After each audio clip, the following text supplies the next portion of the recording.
Capítulo 10. Legado da abundância. Claro que a lágrima cismou em cair nesse dia. Deixei que caísse. Deixei os meus pensamentos num lugar tão lindo, num aconchego tão bom, num cheiro de bolo, do pão, do colo, do coração. Senti o cheiro até do carinho misturado com broncas e lição. Demorei um pouco mais para levantar hoje. Queria aproveitar mais um pouquinho dessa recordação. Foi quando um cheirinho de carinho se aproximou. Passinhos de amor chegaram. Beijos mil eu recebi. Abri meus olhos flutuantes de alegria e foi assim que percebi que amor de mãe não se encerra com ausência, se multiplica em sua descendência. Rosângela Moraes. Estou emocionada mais uma vez. Ao escrever esse livro, já se passavam 17 anos do falecimento de minha mãe. E não quero que esse dia seja vivido apenas sentindo a falta dela. Quero transformar as lembranças e as experiências em lições para a vida. Viver na sua falta exige agarrar-me na abundância do seu legado. Mesmo tendo vivido apenas 47 anos, deixou inquestionáveis lições para muita gente. Mulher discreta e de fala baixa, influenciava a vida dos outros, mesmo sem perceber. O funeral dela provou isso. Lembro-me claramente quando o telefone da minha casa tocou. Era por volta das 11 horas da noite e já estávamos deitados.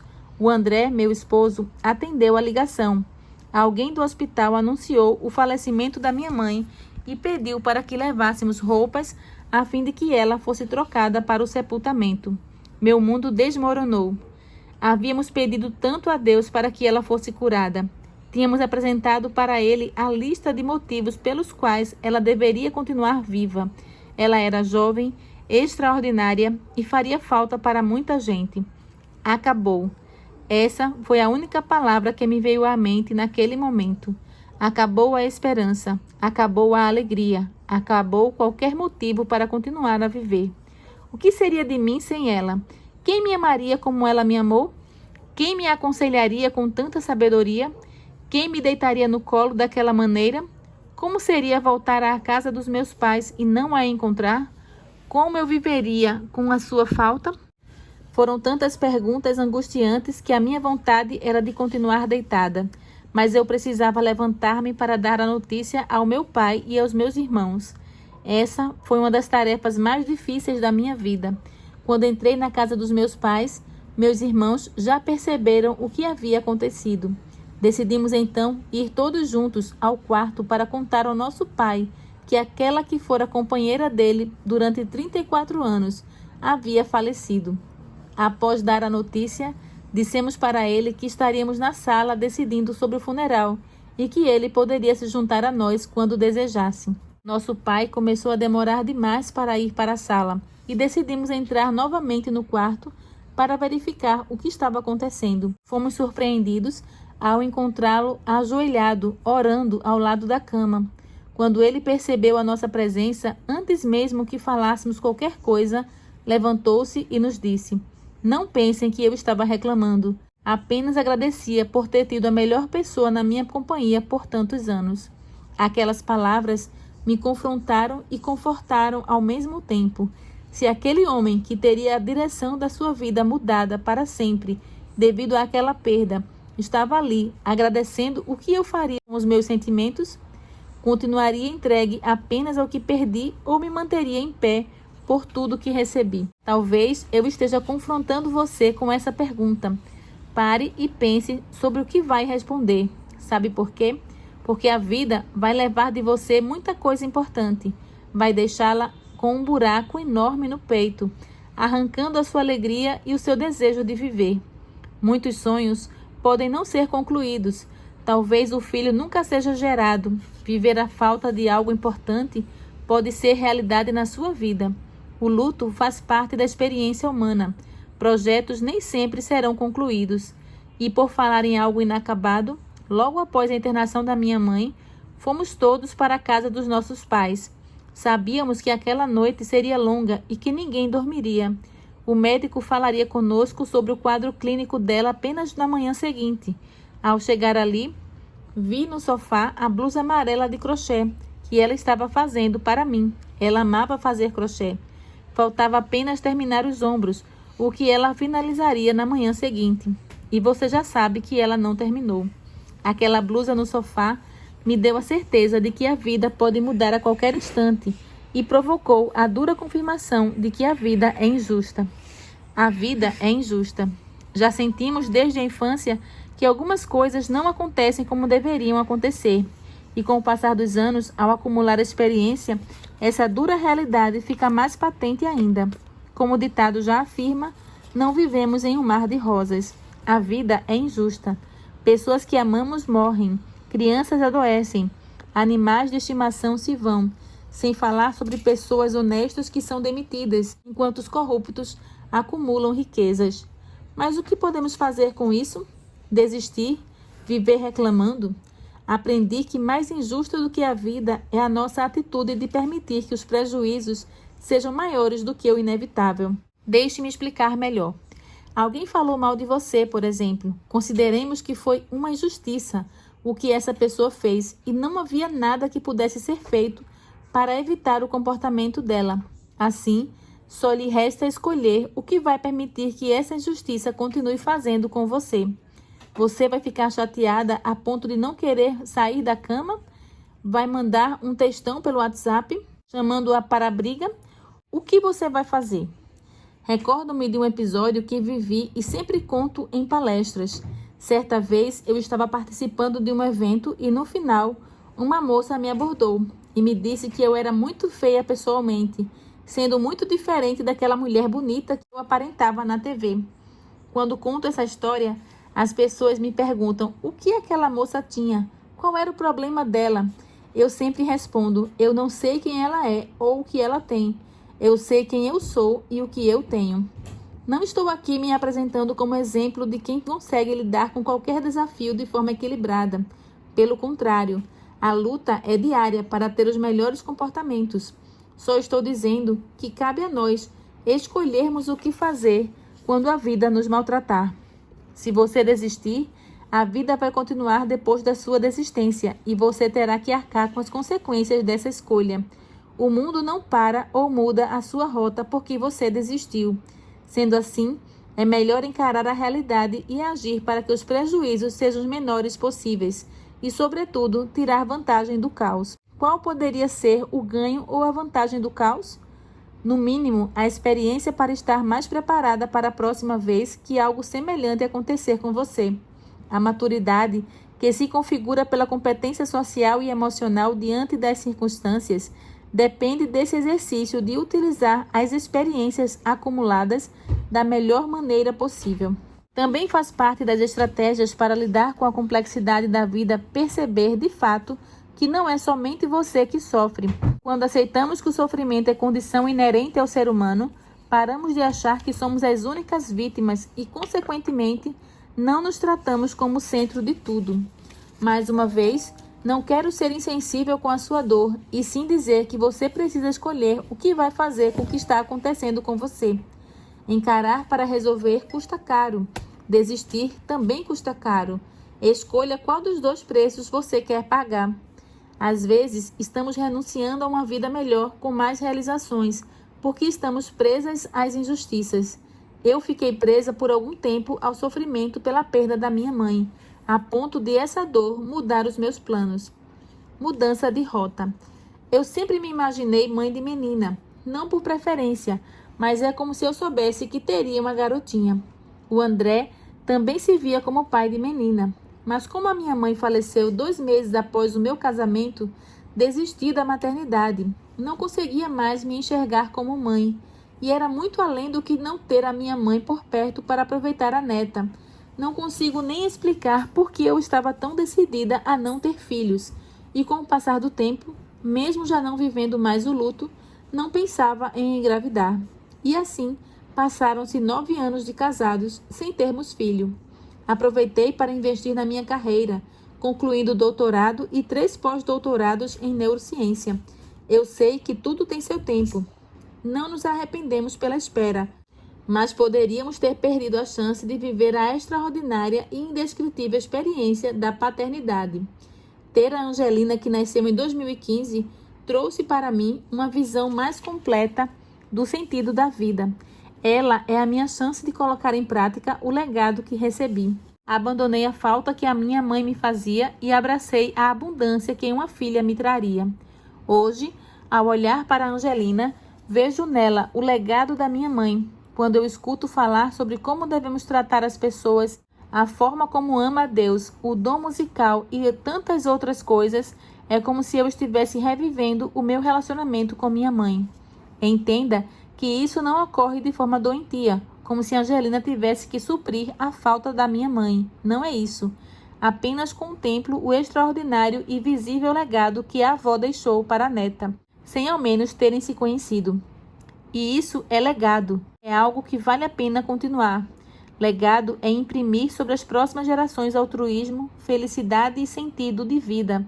É ter uma vida tão significativa que, mesmo sem qualquer intenção, perpetua valores e experiências profundas e extraordinárias. Legado é perpetuar uma marca sobre as gerações, sem roubar a individualidade das pessoas. É garantir que diretrizes sejam herdadas e, sobretudo, ajustadas em cada personalidade. É conferir ao outro a possibilidade de seguir caminhos já trilhados com sucesso. Acima de tudo, legado é amar genuinamente aquele que ainda virá, a ponto de deixar uma herança emocional positiva, capaz de provocar um entendimento saudável sobre a vida. É olhar além da própria história e, de forma intencional, construir para aqueles que ainda virão. Desafio você a responder a essas perguntas. Qual legado estou construindo? Meu comportamento tem sido digno de perpetuação? Desejo que meus netos herdem a minha forma de me relacionar com as pessoas? Agir com a intenção de alcançar além dos meus interesses ou do cuidado de quem convive comigo é construir um legado, é assumir um lugar na história. Minha profissão é um legado que minha mãe deixou. Sob sua influência, decidi construir uma carreira para cuidar de pessoas. Ela dizia que eu poderia ser aquela que ajudaria outros a lidar com a própria emoção e a entender que nem tudo que se sente é falta de Deus ou de oração. Na sua despedida, pude entender um pouco da vida com sentido que ela viveu. Não foi somente os filhos e os amigos próximos que aprenderam com ela. Muita gente se beneficiou da sua essência. Na cerimônia fúnebre, uma multidão compareceu, mesmo sendo numa quarta-feira à tarde. As pessoas foram espalhando a notícia de que a Dona Beth havia falecido. Eu não imaginava que ela fosse tão conhecida, já que era uma mulher discreta e reservada. Muitos que ali estiveram disseram que um dia a minha mãe lhes havia dado apoio, seja com cobertores, comida ou conselho para os seus filhos. Outros disseram que minha mãe havia ensinado como melhorar no casamento ou como marcar uma consulta. A história dela foi tão significativa que ela era uma pessoa agradecida, mesmo diante das batalhas que enfrentou. Tento colocar em prática o olhar positivo que aprendi com ela e quero ensinar o mesmo para a Angelina. E por querer concretizar a história dela para a minha vida, levei-a para conhecer o lugar onde a vovó cresceu. A foto da casa onde ela cresceu está no início do livro. No momento em que eu tirei essa foto, eu contava para a Angelina sobre a história de superação da vovó Beth. Confesso que eu pensei que seria muito doloroso para mim estar ali, mas fui surpreendida com um sentimento bem diferente desse. Meu coração começou a transbordar de gratidão. Agradeci em meu coração por tudo que ali foi construído e reconstruído. Agradeci por eu ser a continuidade da história que ali aconteceu. O resultado disso tudo foi o surgimento de uma família que trouxe felicidade para minha mãe, possibilidade de repensar a própria história e de ser alguém que compreendia a dor do outro. Não estou dizendo que fez bem para ela ficar longe da mãe, mas que é possível escrever uma história cheia de significados, mesmo que ela tenha sido iniciada com desafios e perdas. O legado dela permitiu, por exemplo, que você lesse esse livro e pudesse, a partir dele, construir uma vida melhor. Aquilo que deixamos para os que virão é mais importante do que aquilo que deixaram para nós. Embora a nossa origem seja carregada de conteúdos relevantes para a nossa trajetória, não significa que precisamos viver restritas a esses conteúdos, e muito menos que sejam a herança que entregaremos aos nossos filhos. Mesmo em meio às lutas, podemos consertar e costurar nossa história. Não precisamos abandonar a nós mesmas ou aos nossos sonhos, muito menos deixar para lá assuntos que precisam ser resolvidos em nós. Às vezes, eu tenho a impressão de que a minha avó se puniu por não ter voltado para buscar a minha mãe. O medo de ser rejeitada por ter anestesiado os seus sentimentos maternais. E se ela me culpar? Se não desejar vir morar comigo? Se ela for bem diferente do que eu imagino? Muitas mães e pais sofrem com o burnout parental, o que eles distancia dos próprios filhos. O excesso de trabalho e de culpa também pode criar um abismo dentro da própria família. Minha avó nunca pediu perdão para minha mãe, ou sequer deu-lhe explicações, ou disse-lhe que sentiu a sua falta. Não permitia nem aos netos fazerem muitos questionamentos. Uma pena. Perdeu a chance de passar tanta história a limpo, de se livrar de muitos sentimentos. E, neste momento, por refletir que minha avó poderia ter vivido de forma mais abundante, meu coração ficou apertado. Sufoquei-me na certeza de que ambas, mãe e filha, perderam muito por não experimentarem o poder das conversas profundas e transformadoras. Por isso, encorajo você a deixar de fingir que está tudo bem. Pare de disfarçar as suas dores, de tentar se convencer de que dá para continuar assim. Encare com confiança a sua história. Tenha clareza sobre o que você quer e avance na construção do seu legado. Quantas de nós vão precisar reconstruir ou reformar? Ainda outras utilizarão dos antigos alicerces da vida para fazerem nova moradia. Porque não se trata de esquecer a nossa origem ou quem somos, e sim fazer as mudanças que forem necessárias para imprimir nossa marca no mundo. A nossa origem é importante para as revoluções que estão à nossa espera. Os elementos que nos compõem desde o nascimento não podem ser ignorados, pois no protagonismo da vida encaramos quem somos com determinação e propósito. Afinal, um legado está atrelado à nossa história. Precisamos enfrentar quem somos para planejarmos o que queremos deixar. Não desperdice mais tempo. Cada hora que passa pode fazer falta para o legado que você quer deixar. Quero insistir na importância de se levar a sério. Não considere a sua existência com desdém. Nada em você ou na sua história é banal. Não se menospreze, nem permita que a inferiorizem. Seu valor é inestimável. Olhar com respeito para o seu passado, atuar com responsabilidade sobre o seu presente e ansiar pelo seu futuro é maturidade. Transcrever valores atemporais acumulados na sua linha do tempo é generosidade. Maturidade e generosidade, palavras que são tecidas juntas, resultando em roupa na medida certa para a alma, daquelas peças que parecem nos abraçar de tão quentinhas e confortáveis. E é assim que precisamos prosseguir, tecendo na oficina da vida. Se não está ficando bonito como gostaríamos, é possível enfeitar com laços e cores. Se ficou largo ou apertado, poderemos até descosturar e ajustar. Se precisar, revire as gavetas para achar a linha que está faltando, para não ter que usar aquela fora do tom. Mas não podemos fechar a fábrica, desistir de trabalhar. Continue intensamente envolvida em seu projeto de vida, mas sem esquecer que o descanso é essencial para não se fatigar. Não carregue mais peso do que o necessário, porém, não faça corpo mole se tiver que pegar pesado. Seja aquela que sustenta os outros. Contudo, não se esqueça de contar com os outros. Afinal, não somos resilientes sozinhas. Ame. Ame o suficiente para você e para os outros. Transborde em cuidado para com aqueles que só conhecem a escassez de afeto. Regue corações, pois não há nada pior do que estar com a alma desidratada. Plante o amor em seu coração, a fim de que as raízes sejam fortes o suficiente para sustentá-la e os galhos robustos para aninhar quem deles precisar. Afinal, a abundância não surge do acaso, e não é da noite para o dia que a falta definha e deixa de existir. É processo contínuo, árduo e intencional. Sair da escassez e chegar à abundância não se faz com apenas 2 passos. É caminhada. Mas me provaram que vale a pena pagar o preço. Na verdade, quando se faz uma análise, nem foi tão caro assim. Porque o que custa mesmo é continuar na falta, mendigando para sobreviver, arrastando-se em meio ao deserto seco da vida.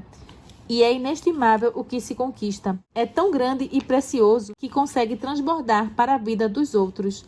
É tão forte que consegue mostrar que há espaço para aceitar e rejeitar, aproximar e afastar, falar e calar. A abundância é lugar de cura e recomeço para quem está cansada de faltas. É lugar de receber e de doar, sem deixar ninguém passar necessidade.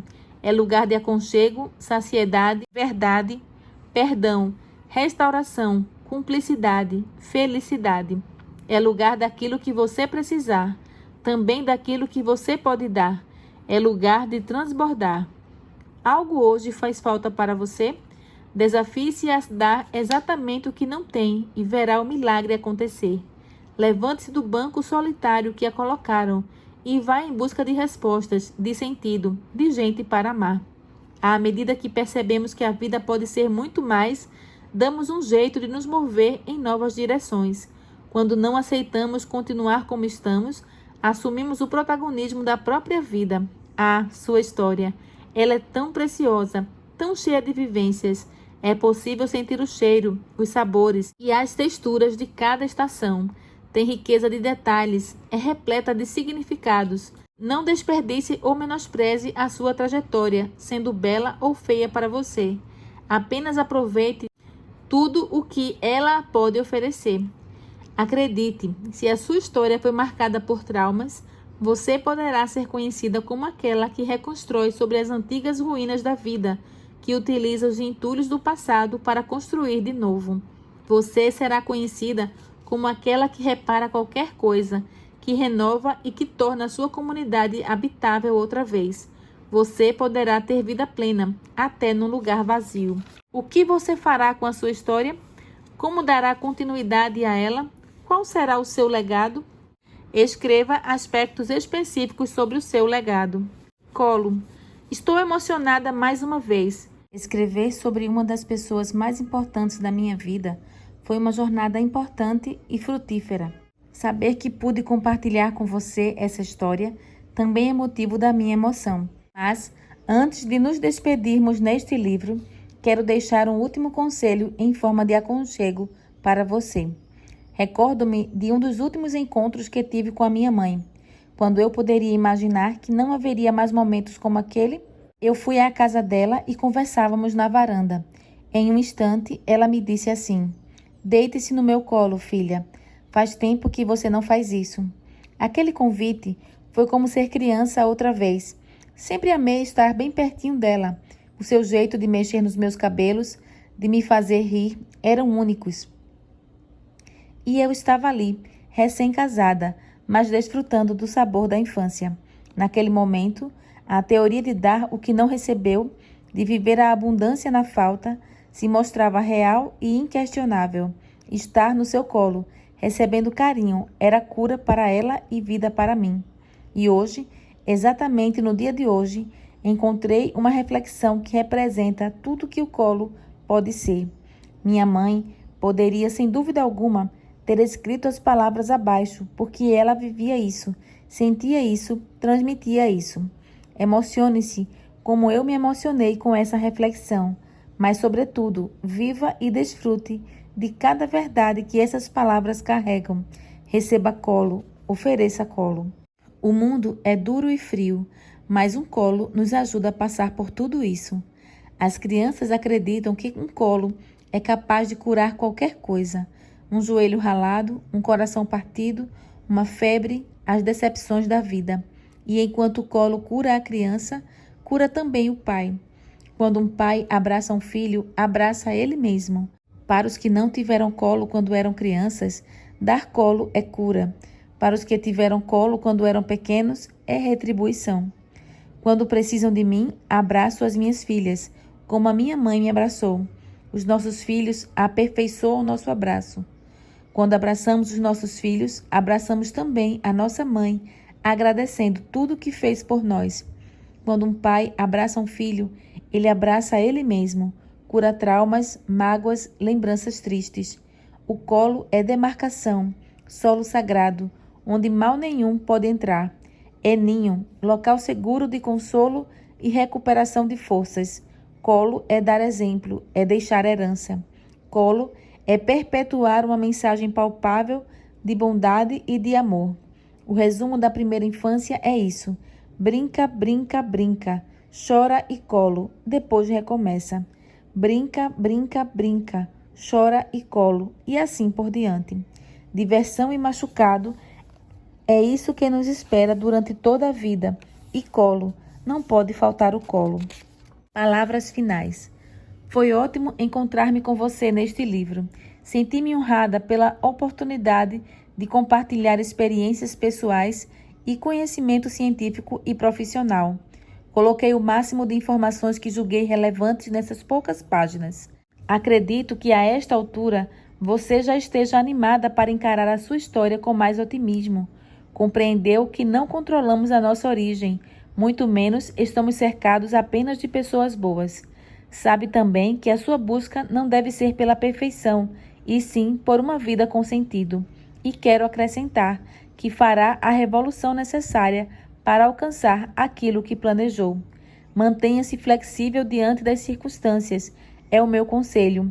Não é porque deu errado um dia que você precisa viver retraída, acuada de medo. Você é mais forte do que imagina.